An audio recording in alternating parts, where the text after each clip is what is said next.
সম্মানিত ভাইরা, আল্লাহর নবী যখন তার সামনে থেকে এই ব্যক্তি উঠে চলে গেল, তিনি খলিফাকে বলে দিলেন এই লোকটাকে।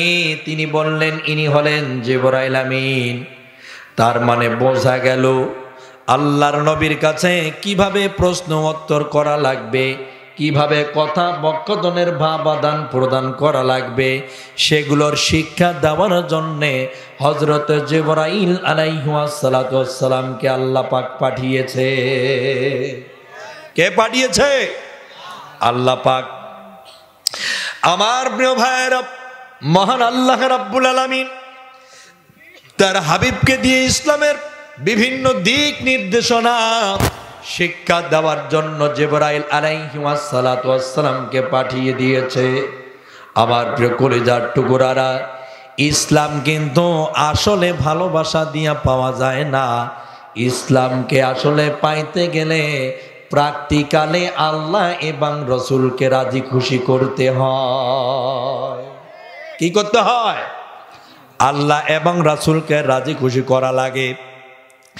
সম্মানিত ভাইরা, চলুন, এই দুনিয়ায় ইসলাম এমনি এমনি করে আসে নাই, ভালোবাসা দিয়ে ইসলাম আসে নাই। ইসলাম বহুত কষ্ট করার পরে এই জমিনে এসেছে। আমার প্রিয় কলিজার টুকরারা, ভালোবাসা মায়া আর প্রীতি দিয়া যদি ইসলাম মানা যাইতো, তাহলে নবীজির চাচা আবু তালিব মুশরিক হয়ে মরতো না। ঠিক না বে ঠিক? অথচ আপনি খোঁজ নিয়ে দেখেন ইতিহাসের পাতায় রাসূলুল্লাহর বাল্যকাল থেকে শুরু করে নিয়ে একেবারে তার ওহী প্রাপ্ত পর্যন্ত, পরিপূর্ণ ওহী না পাওয়া পর্যন্ত হযরত রাসূল করিম সাল্লাল্লাহু আলাইহি সাল্লামের সব রকমের নিরাপত্তা দিয়েছিল আবু লাহাব নয়, বরং আবু তালিব। কথা বলতে থাকেন, কে দিয়েছিল? আবু তালিব দিয়েছিল। মক্কায় যখন নবীজি দ্বীন প্রচার শুরু করলেন, তখন আবু তালিব ঘোষণা করে বলে দিয়েছিল, আমার ভাতিজার দিন যদিও আমি গ্রহণ করি নাই, কিন্তু তার দিনে কেউ তোমরা বাধা দিতে পারবে না। আপনারাই পরিস্থিতি তৈরি করে দিতে পারেন নাই, যার কারণে আপনারাই দায়ী। সম্মানিত ভাইয়েরা, মহান আল্লাহ পাক বলেন, লা তারফাউ আসওয়াতাকুম ফাওকা সাউতিন নবী। নবীর কথার আওয়াজের ওপরে তোমাদের কারোর আওয়াজকে উঁচু করা যাবে না।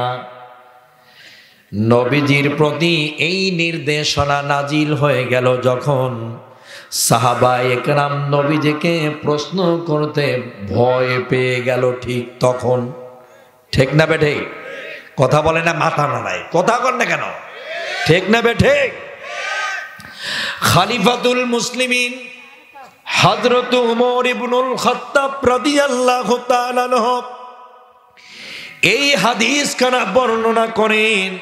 তিনি বলেন, আমরা একদা রাসূলুল্লাহর দরবারে উপস্থিত ছিলাম।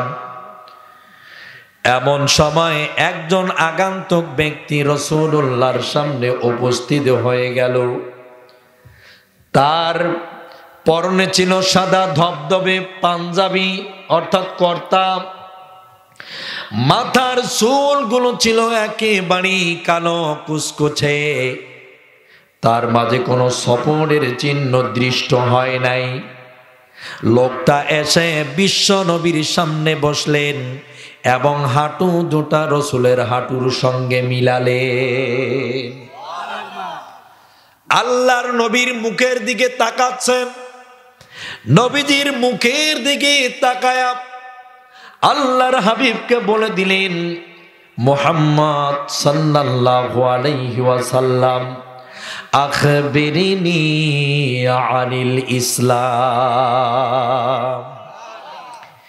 হে নবী মুহাম্মদ সাল্লাল্লাহু আলাইহি ওয়াসাল্লাম, আপনি আমাকে ইসলাম সম্পর্কে অবহিত করেন। বিশ্ব নবী এই প্রশ্নটা শোনার পর সঙ্গে সঙ্গে বলা শুরু করলেন, ইসলাম হলো অতুকিমুস সালাতা, তুমি নামাজ কায়েম করবে। এক নাম্বার হলো ইসলাম মানে হলো নামাজ কায়েম করবে। ওয়াতুতিজ যাকাতা, যাকাত তুমি প্রদান করবে। ওয়াতাসুমু রমাদান, রমজান মাসের রোজা পাইলেই পরে তুমি রোজা রাখবে। ওয়াতাহাজ্জুল বাইতা ইন ইসতাতা'তা ইলাইহি সাবিলা, পদ খরচে সমর্থবান হলে তুমি হজ করে ফেলবে। আর সর্বশেষ হলো তুমি ওই কথার উপরে সাক্ষ্য প্রদান করবে লা ইলাহা ইল্লাল্লাহু মুহাম্মাদুর রাসূলুল্লাহ। তুমি বলবা লা ইলাহা ইল্লাল্লাহ, আল্লাহ ব্যতীত আর কোনো উপাস্য নাই। জোর করে আল্লাহু আকবার। আল্লাহ ছাড়া আর কোনো বিধানদাতা নাই, হুকুমদাতা নাই, তুমি এটা স্বীকার করবে। আর মুহাম্মদুর রাসূলুল্লাহ সাল্লাল্লাহু আলাইহি ওয়াসাল্লাম তিনি হলেন আল্লাহ রাব্বুল আলামিনের বান্দা এবং রাসূল। এটা হলো ইসলাম। প্রথম প্রশ্ন হলো ইসলামটা কি? নবীজি বললেন ইসলাম মানে হলো নামাজ। ইসলাম মানে কি? সবাইকে বলা লাগবে ইসলাম মানে কি? নামাজ। দুই নাম্বার বলা হলো ওয়াতুতিজ যাকাতা, ইসলাম মানে হলো যাকাত। দুই নাম্বার হলো ইসলাম মানে কি? কথা বলে না কেন? সবাইকে বলা লাগবে, এটা আওয়াজ দিয়ে বলতে হবে। প্রথমটা হলো নামাজ, দ্বিতীয়টা হলো যাকাত। ওয়াতাসুমু রমাদান, তিন নাম্বার ইসলাম হলো রমজান মাসে রোজা রাখা। চার নাম্বার হলো ওয়াতাহাজ্জুল বাইতি ইন ইসতাতা'তা ইলাইহি সাবিলা, পথ খরচে সমর্থবান হলে তুমি হজ করবা। তার মানে চার নাম্বার হলো হজ করাটাও হচ্ছে ইসলাম। পাঁচ নাম্বারটা হলো কালেমা। তার মানে প্রথম ধরবেন আপনি কালেমা, তারপরে নামাজ, তারপরে যাকাত, তারপরে রোজা, এরপরে হলো হজ। মানেই হলো পাঁচটা। তার মানে এই পাঁচটি হচ্ছে ইসলামের স্তম্ভ। ইসলামের স্তম্ভ কয়টি? কথা কি শোনা যায়? কয়টি? ইসলামের স্তম্ভ হচ্ছে পাঁচটি।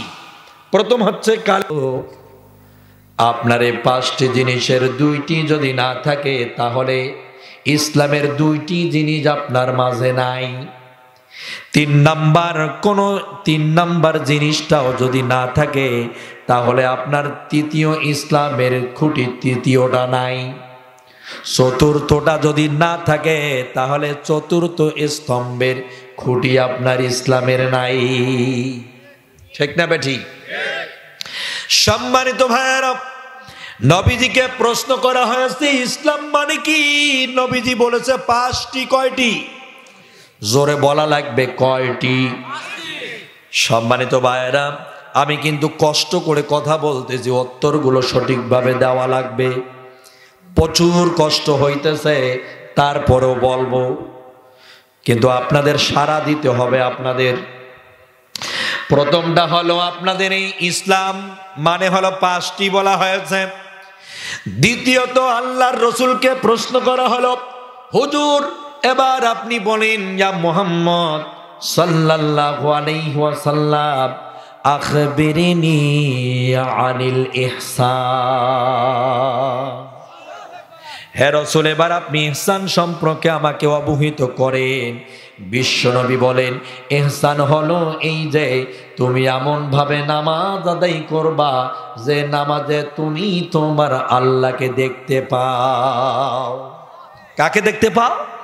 আল্লাহকে। দ্বিতীয়ত আল্লাহকে যদি দেখতে না পাও তাহলে অন্তত এই কথাটা মনে রাখবি, তিনি এবার তোমাকে দেখতে পান। বিশ্বনবী এই কথাটার উত্তর দেওয়ার সঙ্গে সঙ্গে ওই লোক হুজুরের মুখের দিকে তাকায়া বলে দিল, ক্বালা সাদাকতা। সবাইকে আরো জোরে বলা লাগবে আল্লাহু আকবার। আল্লাহর নবীকে লোকটা বলল, কলা সদাকাতা, হে রাসূল আপনি সত্য কথা বলেছেন। সুবহানাল্লাহ।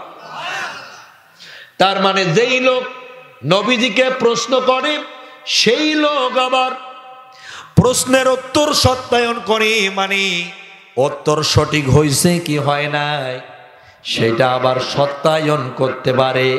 তার মানে বোঝা গেল এই লোকটা সাধারণ কোনো লোক নয়, এ এক অসাধারণ মানুষ। কথা বলছে না কেন? এ ভাই মাইক চলে না দিকে আপনারা কথা বলবেন না, কথা কন না কেন?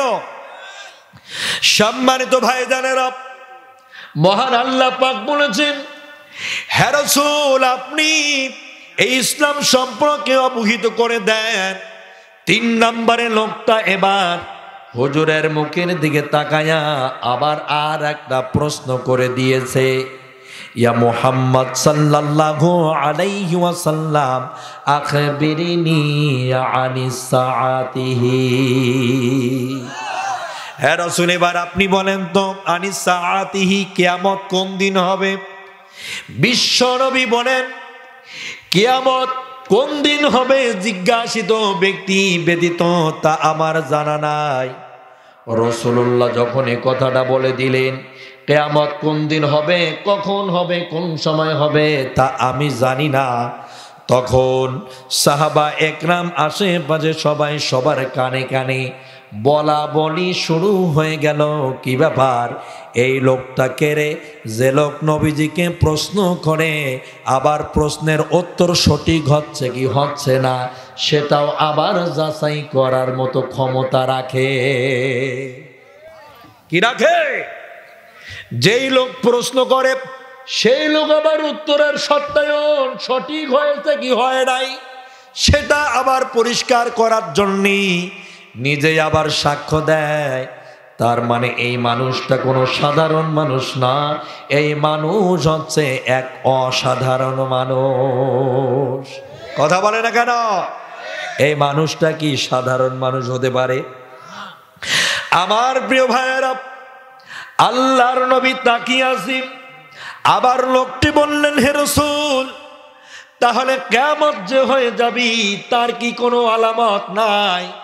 বিশ্ব নবী বলেন, হ্যাঁ আলামত আছে। আল্লাহর হাবিব বললেন, আলামতগুলো তার মধ্যে অন্যতম আলামত হলো দাসীর পেটে মালিকের জন্ম নিবে। কি হবে? দাসীর পেটে মালিকের জন্ম হবে। তার মানে হলো এই, আপনার বাড়িতে যে দাসী আছে, আপনার এলাকায় যে মেয়েটা আপনার বাসায় বাসায় কাজ করে খায়, কামলা দিয়ে খায়, ওই মেয়েটার পেটের ভিতর থেকে একটি সন্তান আসবে। ওই সন্তান আসার পরে তোমাদের মতো মানুষগুলোর ওই ছেলে সন্তানটা নেতৃত্ব দিবে। তার মানে বোঝা গেল অসহায়, খোদা, দরিদ্র, সুবিধা বঞ্চিত মানুষ যাকে আপনারা হিসাব করেন না সেই মানুষ এসে তোমাদের নেতা হয়ে যাবে। আবার প্রিয় ভাইরা, নবীজি যখন বললেন কিয়ামত যে হবে তার প্রধান লক্ষণটা কি জানেন আপনি? তার প্রধান লক্ষণটা হলো এই, সেটি হলো এই। কি ব্যাপার আপনারা উঠাউঠি কেন লাগাইছেন? চলে যাচ্ছেন নাকি মোহতারামেরা? আচ্ছা ঠিক আছে। আমার প্রিয় বন্ধুগণ, নবীজি বলেছেন কিয়ামত হয়ে যাওয়ার প্রধান লক্ষ্য হচ্ছে অযোগ্য ব্যক্তিরা যোগ্যতার আসনগুলো দখল করবে। কথা বলে না কেন?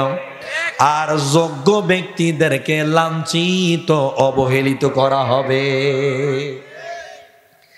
আমার প্রিয় ভাইরা, লক্ষ্য করেন আপনি, আল্লাহর নবী যখন এই ব্যক্তির কথা শোনার পর উত্তর দিয়ে দিলেন, বিশ্ব নবী বসানো আছেন, থাকার পরে এই লোকটার কথা পক্ষতন করে দেওয়া, আলাপ আলোচনা প্রশ্ন উত্তর করে দেওয়ার পর তিনি নবীজির মাঝখান থেকে উঠে এবার চলে যাবেন। ঠিক ওই সময় হযরতে ওমর ইবনুল খাত্তাব রাদিয়াল্লাহু তাআলা আনহুর ডান কাঁধে আমার নবী হাতটা দিয়া বললেন, ওমর রে, তুমি কি জানো এই লোকটা কে ছিল? আরে ওমর, তুমি কি জানো এই লোকটা কে? ওমর বললেন, ইয়া রাসূলুল্লাহ, হে ইয়া হাবিবাল্লাহ, আল্লাহ এবং তার রাসূলে ভালো জানে, আমি তা বলতে পারবো না। নবীজি বললেন, ইনি হচ্ছেন এমন এক ব্যক্তি যিনি আমার কাছে ওহী নিয়ে আসতো। ইনি এক সময় দাহিয়ায়ে কলবি রাদিয়াল্লাহু তাআলা আনহুর রূপ ধারণ করে এসেছিল। আজ তিনি ভিন্ন রূপ অর্থাৎ আর এক মানুষের রূপ নিয়ে আমার সামনে এসে বসেছেন। ইনি অন্য ভিন্ন আর কেউ নন, ইনি হচ্ছেন হযরতে জিবরাইল আলাইহি ওয়াসসালাতু ওয়াসসালাম। আল্লাহর নবীর সামনে যিনি প্রশ্ন করার জন্য এসেছেন, নবীজিকে প্রশ্ন করলেন। এই লোক কোনো সাধারণ লোক নয়, ইনি এই পৃথিবীর কোনো মানুষ না, তিনি হচ্ছেন জিবরাইল আমিন। উনি নবীজির কাছে কেন আসলেন আপনি জানেন? তার একমাত্র কারণ হলো নবীজি যেখানে বসা ছিলেন, সাহাবা একরাম চতুর্দিক থেকে একসঙ্গে কয়েকজন মিলে প্রশ্ন করে ফেলল। ও আমার কলিজার টুকরা ভাইয়েরা, আপনারা যদি একসঙ্গে 10টা মানুষ আমাকে প্রশ্ন করেন, তাহলে কি আমি সবার প্রশ্নের উত্তর একসঙ্গে দিতে পারবো? দেওয়া কি সম্ভব হবে? পারবো না। নবীজিকে একসঙ্গে কয়েকজন মিলে প্রশ্ন করে দিয়েছে। নবীজি ঠিক ওই সময় মনটা তার মলিন হয়ে গেল, মুখটা তার মলিন হয়ে গেল। কেউ যেটা বুঝতে পারে না, বুঝতে পারেটাকে, কথা বলে না কেন? কেউ যেটা দেখে না, দেখেটাকে, কেউ যেটা শোনে না, শোনে নাটাকে। তিনি সব কিছু জানেন, তিনি বুঝতে পারছেন। একসঙ্গে আমার নবীকে প্রশ্ন করে এরা মলিন করে দিয়েছে। নবীজি এদের প্রশ্নে বিরক্ত বোধ করেছেন। এরা কেউ বোঝার মতো ক্ষমতা রাখে না, এদের সে জ্ঞানটা এখনো হয় নাই যে নবীজির মুখটা মলিন হয়ে গেল কেন। এরা বুঝতে পারে নাই। কিন্তু মহান আল্লাহ সঙ্গে সঙ্গে কোরআনের আয়াত নাজিল করে দিয়া জিবরাইলকে সেই আয়াত হাতে তুলে দিয়া বললেন, যাও আমার নবীজির কাছে গিয়া বলো লা তারফাউ আসওয়াতাকুম ফাওকা সাওতিন নবী। যাও গিয়া ওদের বলো, নবীজির কথার আওয়াজের উপরে তোমাদের আওয়াজকে উঁচু করা যাবে না। আল্লাহু আকবার। নবীজির কথার উপরে তোমাদের কথা বাড়া যাবে না, যাও গিয়া বলো। নবীজির কাছে জিবরাইল আমিন এসে বললেন, হুজুর, আপনার কথার আওয়াজের উপরে আওয়াজ বাড়ানো যাবে না। যখন নবীজি এই কথাটি বলে দিয়েছেন, সঙ্গে সঙ্গে সাহাবায়ে ইকরাম বুঝতে পেরেছেন যে নবীজিকে আর প্রশ্ন করা যাবে না, প্রশ্নের উত্তর নেওয়া মনে হয় জুড়ে যাবে না। সব স্তব্ধ হয়ে গেছে, সব স্তব্ধ হয়ে গেছে। আল্লাহর নবী কিভাবে তার প্রশ্ন করবে, কিভাবে কথোপকথন করবে, কিভাবে কথাবার্তার ভাব আদান প্রদান করবে, সেটা সাহাবা ইকরাম বলতে ভয় পাচ্ছে। লা ইলাহা, জোরে লা ইলাহা ইল্লাল্লাহ,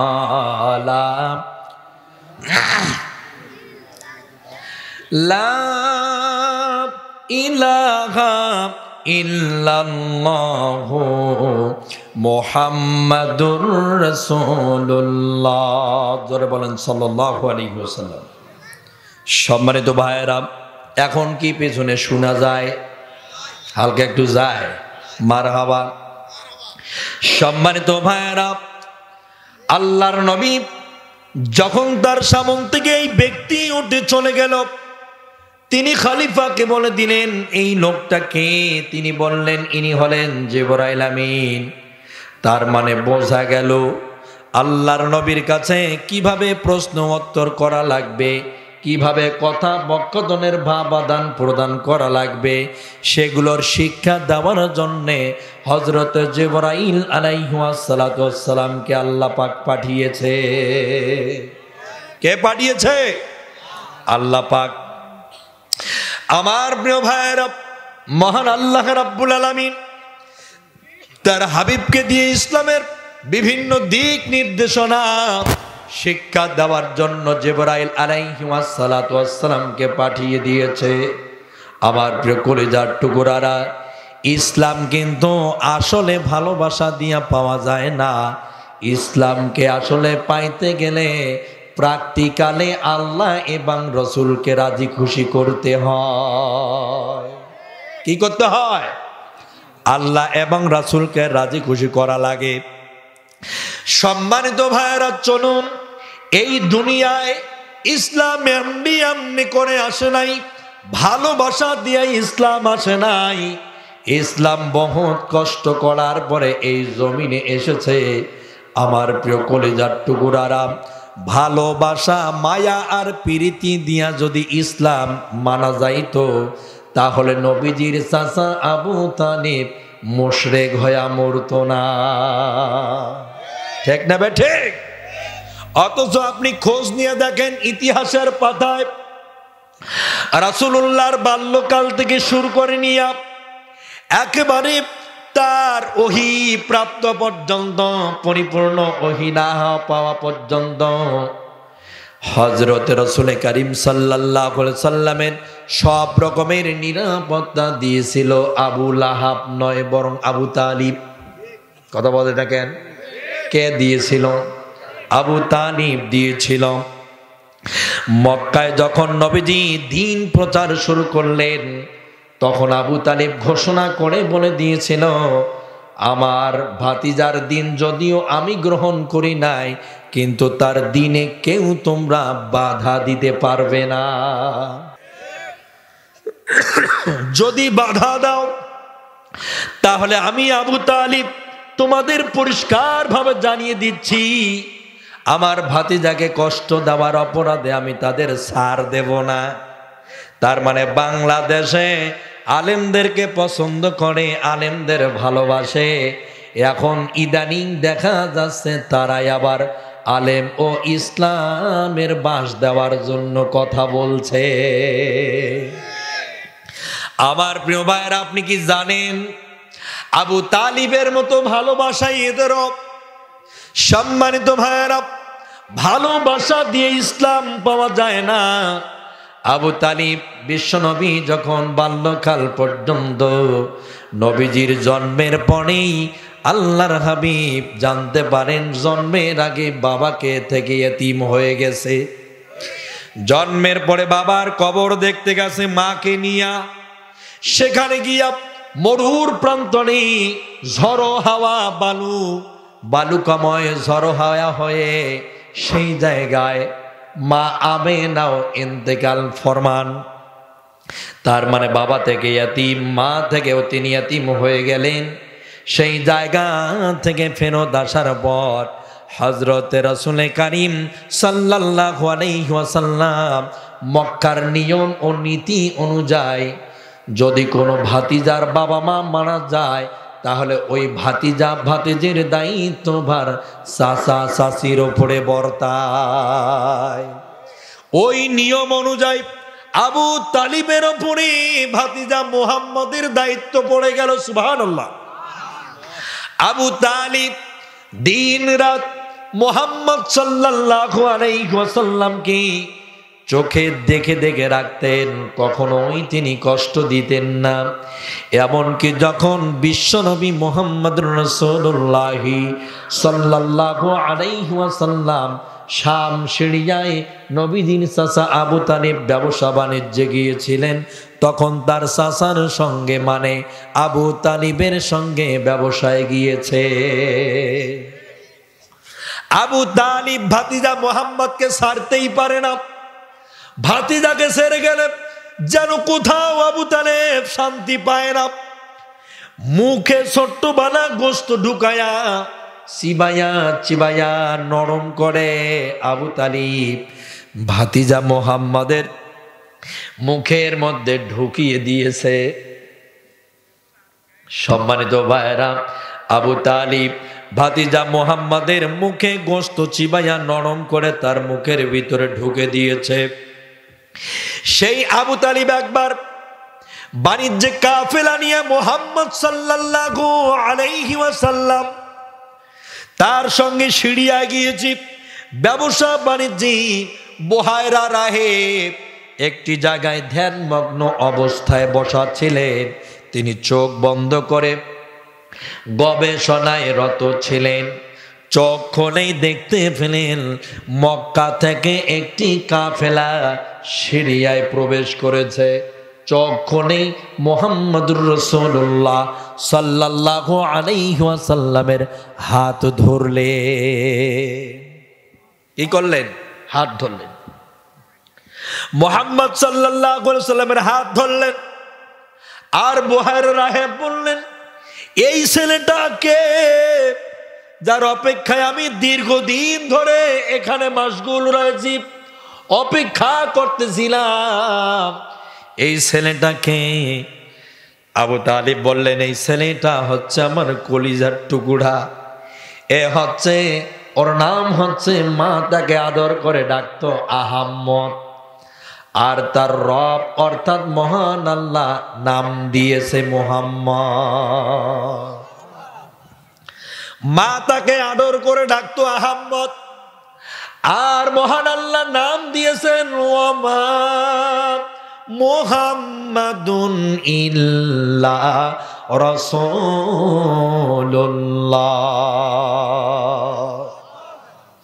আমার আল্লাহ তার নাম দিয়েছে হে মুহাম্মদ, তার নাম রেখে দিয়েছে মুহাম্মদ, আর মা আদর করে ডাকতো আহাম্মদ।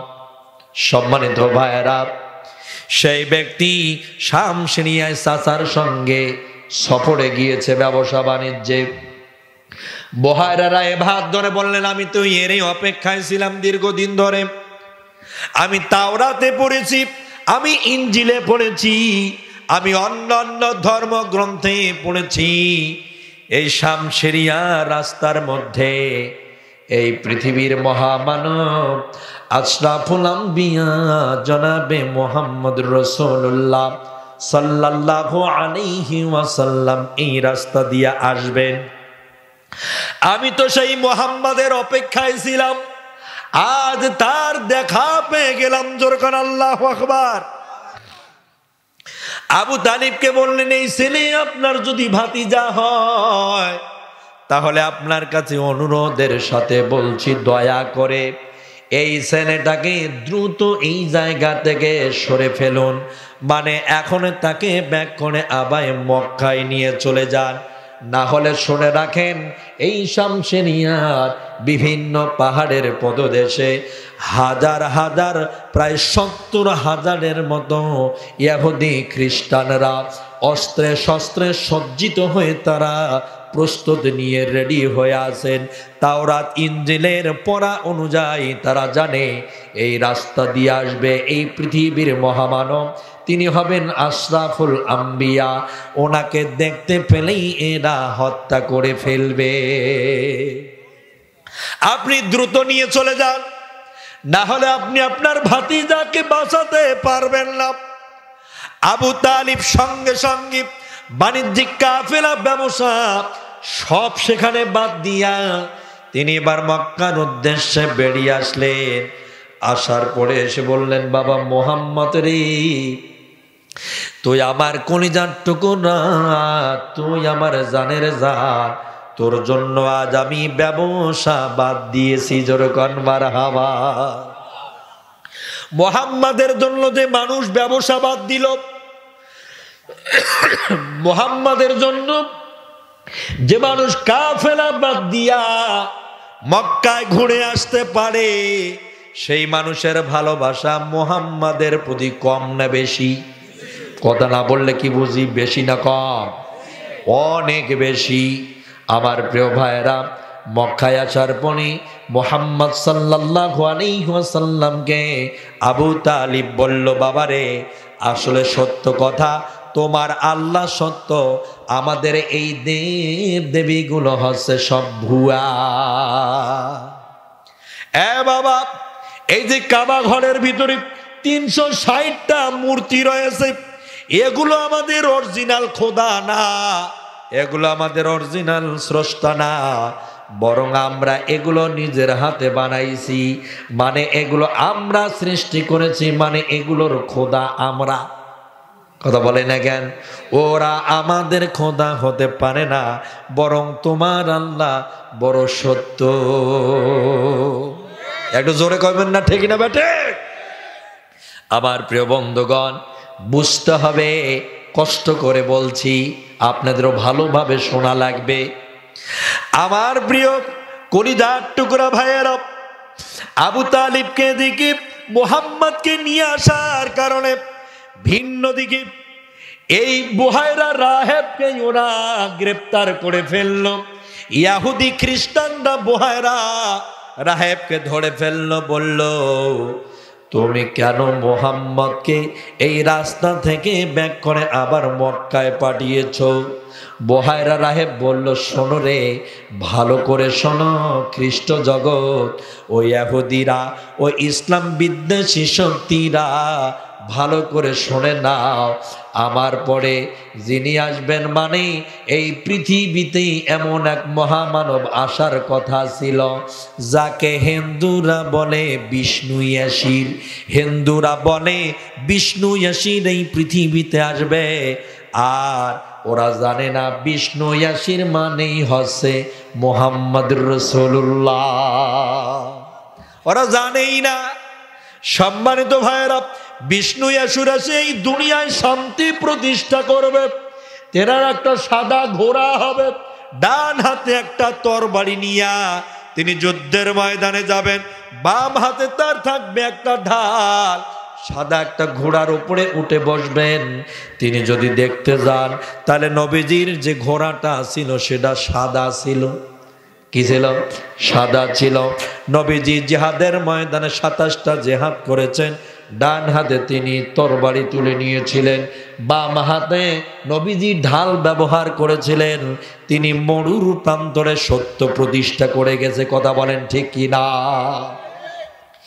এইটার ইঙ্গিত দিচ্ছিল। এই আলোচনাটা যদি একটু ভিআইপি ভাবে, একটু জোরে সোরে যদি বলতে পারতাম, আরো কত না সুন্দর হতো।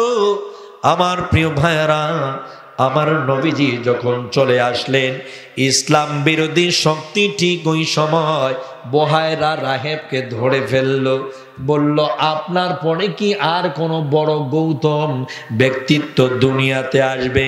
তিনি বলছেন হ্যাঁ আসবেন, মানে তিনি এসেই গেছেন, তার মানে তিনি আমার সামন থেকে এসে ব্যাগ হয়ে গেছে। সুবহানাল্লাহ কইলেন না? মাথায় কিছু আছে না নাই? আরো জোরে কর না সুবহানাল্লাহ। তিনি এসে চলে গেলেন। বুহায়রা রাহেবকে ওরা বলল, তাহলে উনি কি আপনার চেয়েও বড়? বুহায়রা রাহেব বললেন, উনি হচ্ছেন মুহাম্মদ, উনি হলেন আহম্মদ, উনি এমন এক ব্যক্তিরই এই পৃথিবীর মহামানব, যার জুতার ফিতা খোলাবার মতো যোগ্যতা আমি বুহায়রা রাহেবের নাই।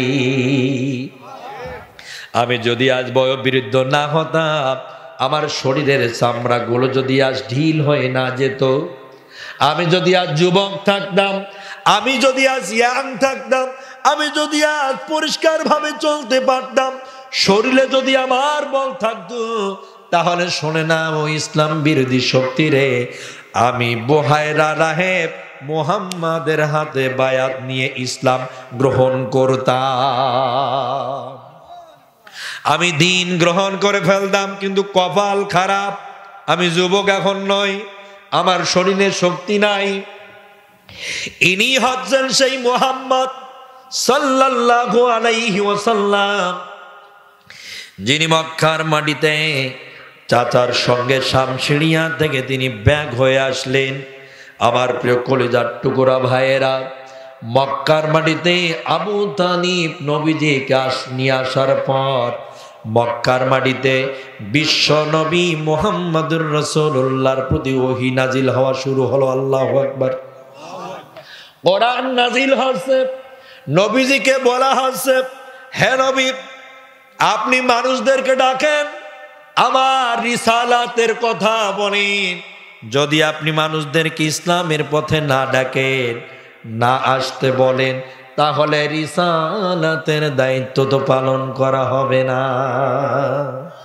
আপনি দাওয়াত দেন, আপনি ওঠেন, ও সাদুর আলা আপনি ঘুমাচ্ছেন, আপনাকে ঘুমার জন্য পাঠানো হয় নাই, আপনাকে পাঠানো হয়েছে দিনের এই দুনিয়ার মানুষগুলোকে দিনের দাওয়াতের আওতাভুক্ত করার জন্য।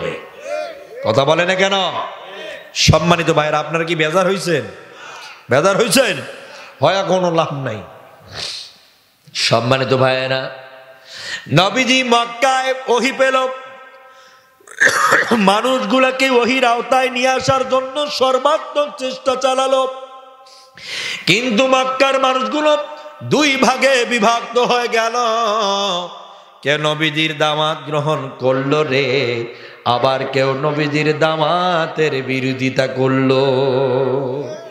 আবার প্রিয় ভাইরা, ঠিক তেমনি এই বাংলাদেশে আমরা যারা কোরআনের কথা বলি, বাংলাদেশের ৯৫% মুসলমান আমাদের পক্ষে বা আমাদের এই দাওয়াতগুলো গ্রহণ করবে এমনটা না, বরং আমাদের এই দাওয়াতেরও বিরোধিতা করবে।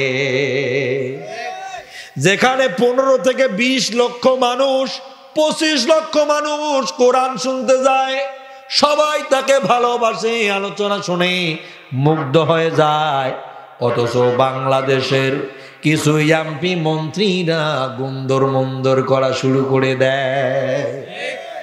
আমার প্রিয় ভাইরা, যারা ক্ষমতার পাগল তাদের মাথা কিন্তু ঠিক নাই, ঠিক না বেটি? আমাদের মন বলে ১০-১২টা বছর নয়, শুধু ৩০টা বছর ইলেকশনটা পাশে দেন, দেখবেন ক্ষমতা পাগল গুলো হার্ট অ্যাটাক করে মরে যাইবে। ঠিক না বেটি? যারা ক্ষমতার জন্য পাগল, পাগলা হ্যাঁ ছুটাছুটি শুরু করছে, কয় মৌলভী মুন্সিরা মনে হয় বাংলাদেশ দখল করে ফেলাল।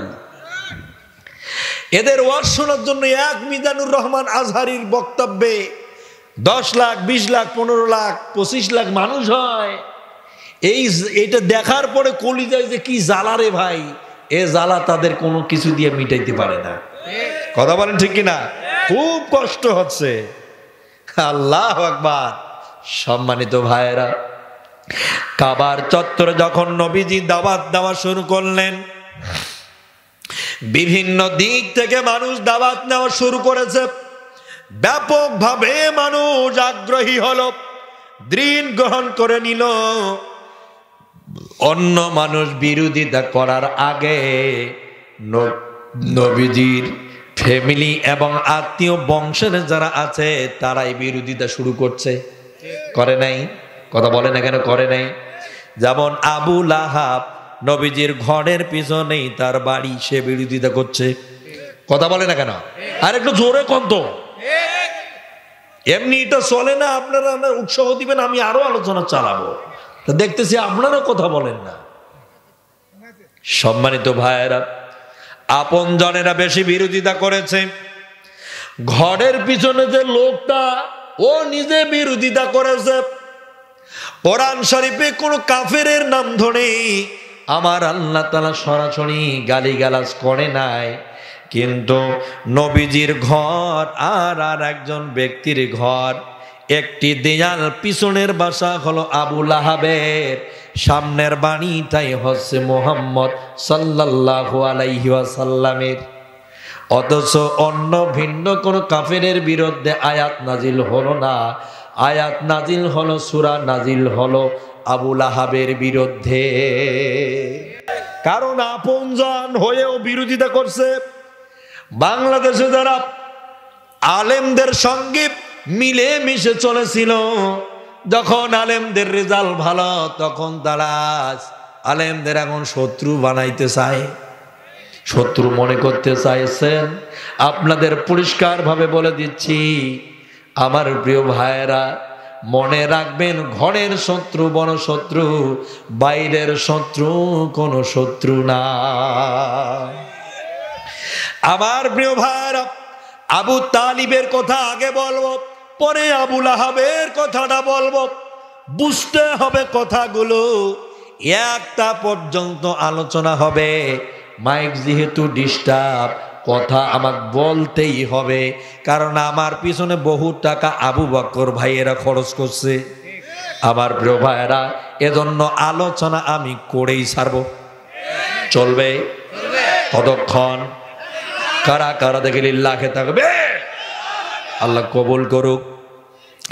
আবু তালিব মক্কায় এসে দাওয়াতের বিরোধিতা কখনো করে নাই, বরং কাফেরদেরকে সতর্ক করে দিয়েছি, আমার ভাতিজা মুহাম্মদ ও যে দিনের দাওয়াত দেয়, ও যে মহান আল্লাহর কথা বলে, কেউ যদি আমার মুহাম্মাদের ওপরে চোখ রাঙিয়ে কথা বলো, তার কপালে চোখ রাখবো না, তুলে ফেলবো। কে বলছিল? আবু তালিব বলেছিল। আবু তালিব বলেছিল, আমার ভাতিজা মুহাম্মাদের বাধা হয়ে কেউ দাঁড়াবা না, মুহাম্মাদের সামনে কেউ দেয়াল হয়ে দাঁড়াবা না, কারণ আমি আবু তালিব যতদিন বেঁচে আছি, আমার কলিজার টুকরা মুহাম্মাদের কোনো ক্ষতি হতে দেব না। সেই আবু তালিব বয়স হয়ে গেল, চুল পেকে গেল, লোম পেকে গেল, চোখের ভুরুও পাতা যখন সাদা হয়ে গেল রে, বার্ধক্যের ছাপ যখন আবু তালিবের শরীরে পড়ে গেল, ঠিক এমনই একটি প্রেক্ষাপটে আবু তালিব অসুস্থ হয়ে বিছানায় পড়ে গেল। তো মক্কার আবু জাহেল, উতবা, সাইবা, ওলীদ ইবনে মুগীরারা, ওরা আবু তালিবের এই অসুস্থতার সময় দেখার জন্য আসতেছিল। সবাই আসলো আবু তালিবের ঘরের ভিতরে। আবু তালিব একজন বয়োবৃদ্ধ মানুষ, সম্মানিত মুরব্বী, আমাদের ফ্যামিলি বা এলাকার খুবই একজন বয়োজ্যেষ্ঠ মুরব্বী। আনেকরা উনি আজ অসুস্থ হয়ে গেছে। মক্কা মদিনার বড় বড় লিডার পার্সনেরা সবাই আবু তালিবকে দেখার জন্য চতুর্দিকে ঘিরে ধরেছে। ঠিক ওই জায়গায় মুহাম্মাদুর রাসূলুল্লাহ, মানবতার মুক্তির দূত, সারওয়ারে কায়নাত জনাবে মুহাম্মদ সাল্লাল্লাহু আলাইহি ওয়াসাল্লাম ওই জায়গায় হাজির হয়ে গেলে। কাফের মুশরিকরা আবু তালিবকে এসে বলল, আপনি আপনার ভাতিজা মুহাম্মদকে বলেন সে যেন আমাদের এই দিনটাকে মেনে নেয়, আর আমরা মুহাম্মদের দিনকে স্বীকার করব। ও আমাদের ধর্ম মেনে নেব, আমরা মুহাম্মদের ধর্ম মানব। ও আমাদের ধর্মের কিছুটা মানুক, আমরা মুহাম্মদের ধর্মের কিছুটা মানব। মুহাম্মদ সাল্লাল্লাহু আলাইহি ওয়াসাল্লাম ওই জায়গায় দাঁড়িয়ে আল্লাহর নবীকে সরাসরি তারা প্রস্তাব দিল, আপনি আমাদের ধর্ম মানেন, আমরাও আপনার ধর্ম মানব। মুহাম্মদ সাল্লাল্লাহু আলাইহি ওয়াসাল্লাম বলে দিলেন, কুল ইয়া আইয়ুহাল কাফিরুন লা আ'বুদু মা তা'বুদুন ওয়ালা আনতুম আবিদুনা মা আ'বুদ ওয়ালা আনা আবিদুম মা আবাদতুম লাকুম দীনুকুম ওয়ালিয়াদিন। মুহাম্মদ সাল্লাল্লাহু আলাইহি ওয়াসাল্লাম কি বলল ওখানে জানেন আপনি? আপনারা যাদেরকে মাবুদ মানেন, কাফেরদেরকে বলল, আপনারা যাদেরকে মাবুদ মানেন, যাদেরকে খোদা মানেন, আমি মুহাম্মদ তাদের মানি না।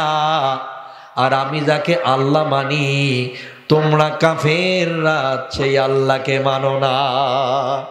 অতএব তোমরা তোমাদেরটা নিয়ে থাকো, আমি আমারটা, লাকুম দীনুকুম ওয়ালিয়া দীন, বরং ধর্ম নিয়ে কোনো বাড়াবাড়ি হবে না।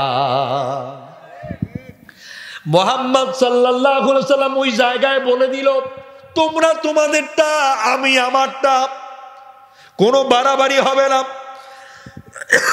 কাফের মুশরিকরা আবু তালিবকে ঠিক সেই দিন বলেছিল, ও মুরব্বিয়ানে কেরাম, আপনি এখনো বেঁচে আছেন, দয়া করে মুহাম্মদ আর আমাদের মধ্যে মীমাংসা করে দেন, সে যেন আমাদেরটা মানে, আমরা যেন তারটা মানি। মুহাম্মদ সাল্লাল্লাহু আলাইহি ওয়াসাল্লাম চাচার সামনে এসে বললেন, ও চাচা, আব্বা, আমার জন্মের আগে আমার বাপকে আমি হারিয়ে ফেলছি। আমার জন্মের পর মা জননীকে নিয়ে বাবার কবর দেখতে গিয়েছি। বাবার কবর দেখতে গিয়া ঠিক সেই জায়গায় আমার কলিজার টুকরা মমতাময়ী মা জননী, তারে আমি হারিয়ে ফেলছি। ছোট্টবেলা জন্ম নেওয়ার পর থেকেই মাকে হারালাম, বাপকে হারালাম। আপনি আমার জন্য মা ছিলেন, আপনি আমার জন্য বাবা ছিলেন। ও চাচা, আপনি আমার সব কিছু, আপনি আমার আনন্দ, আপনি আমার দুঃখ বেদনা, আপনি আমার খুশি, আপনি আমার দুঃখ, সব কিছু আমি আপনার মাঝে পেয়েছি। ও চাচা, আজ কাফেররা তাদের দিনের কথা বলে, তবে আমি আজ আপনার সামনে এসেছি একটা কথা বলার জন্য। ও চাচা, আপনি শুধু একটা বার বলেন আমার সঙ্গে, লা ইলাহা ইল্লাল্লাহ। ইল্লাল্লাহ পর্যন্ত এই আবু তালিবকে পড়তে বলা হলো। আপনি শুধু একবার পড়েন লা ইলাহা ইল্লাল্লাহ, আল্লাহ ব্যতীত আর কোনো উপাস্য নাই, এই কথাটা শুধু বলেন। মুহাম্মাদুর রাসূলুল্লাহ বলার দরকার নাই, কারণ আমি মুহাম্মদ তো আপনার ভাতিজা, এমনি আপনারে ভালোবাসি। ও চাচা, আপনি শুধু লা ইলাহা ইল্লাল্লাহ বলেন, মুহাম্মাদুর রাসূলুল্লাহ বলতে হবে না। ও চাচা গো, একটা বার বলে আমার সামনে আপনি বলে যান, আমি সাক্ষ্য দেব মহান আল্লাহ রাব্বুল আলামিনের সামনে, হাসরের ময়দানে আমি সাক্ষ্যদাতা হয়ে যাব। আমার মহান রবের সামনে বলবো, আমার চাচা কালেমা আমাকে সাক্ষী রেখে পড়েছে, ঝগড়া করে হলেও আপনাকে জান্নাতে নিয়ে যাব। ও চাচা, আপনি একটা বার বলেন, আবু তালিব অসুস্থ অবস্থায় মাথা উঠাতে পারে না, তারপরে কষ্ট মষ্ট করে মাথাটা একটু উঁচু করে বলল, মুহাম্মদ রে, হে বাবা মুহাম্মদ, তুই যে আমার কলিজা, পরিষ্কার ভাবে শুনে রাখ, তুই যে আমার জানের জান, পরিষ্কার ভাবে জেনে রাখ, এই যে লোকগুলো তোমার ডানে বামে পূর্ব পশ্চিমে, এই লোকগুলো এই মক্কা কন্ট্রোল করে, এই মক্কা চালায়, মানে মক্কার প্রধানমন্ত্রী, এমপি, মন্ত্রী, এরা হচ্ছে এই মক্কার সবচেয়ে দামি মানুষ। আজ আমি আবু তালিব অসুস্থ হয়েছি, আমাকে দেখার জন্য মক্কার নেতৃবৃন্দরা এসেছে, তার মানে মক্কার দামি দামি মানুষরা আমি আবু তালিবকে ভালোবাসে, শ্রদ্ধা করে, সম্মান করে। বাবারে, আজ আমি তোমাকে পরিষ্কার ভাবে বলে দিলাম, তুই আমার জান, তোর ইসলামকে আমি ভালোবাসি, তোর আল্লাহ সত্য এটাও আমি জানি রে বাবা। তবে শোনে রাখ, আজ এই অবস্থায় যদি আমি কালেমা পড়ি, তাহলে আগামীকাল সকালবেলায় এই আবু জাহেল, সেই অলি দেবেনে মুগীরা, আবু রাফে, এই নেতৃবৃন্দরা আগামীকাল সকালবেলা মক্কার মাটিতে এরা প্রচার করে বের হবে, মোহাম্মদ আবু তালিবের ভাতিজা হয়, মোহাম্মদ আবু তালিবকে জাহান্নামের ভয় দেখিয়েছে। আর আবু তালিবও এমন এক ভীতু মানুষ, জাহান্নামের ভয় খেয়ে এসে বাপ দাদার মুখে, অর্থাৎ ধর্মের মুখে চুনকালি লাগাইয়া ইসলাম গ্রহণ করেছে। এ বাবা, আমি জানি তোর দিন ইসলাম, তোর আল্লাহ সব কিছু সত্য রে বাবা, কিন্তু রে মুহাম্মদ বলা যাবে না, পড়া যাবে না, কারণ একটা, ওরা আমাকে ভীতু মনে করবে। কথা বলে না কেন? ঠিক না বেটি? আমার প্রিয় ভাইয়েরা, ইসলাম মানে, ইসলাম বোঝে, ইসলামের নামাজ পড়ে, ইসলামের হুকুম মানে, অথচ বাংলাদেশে ইসলাম প্রতিষ্ঠিত হয়ে যাক এরকম কিছু মুনাফেক আছে না নাই?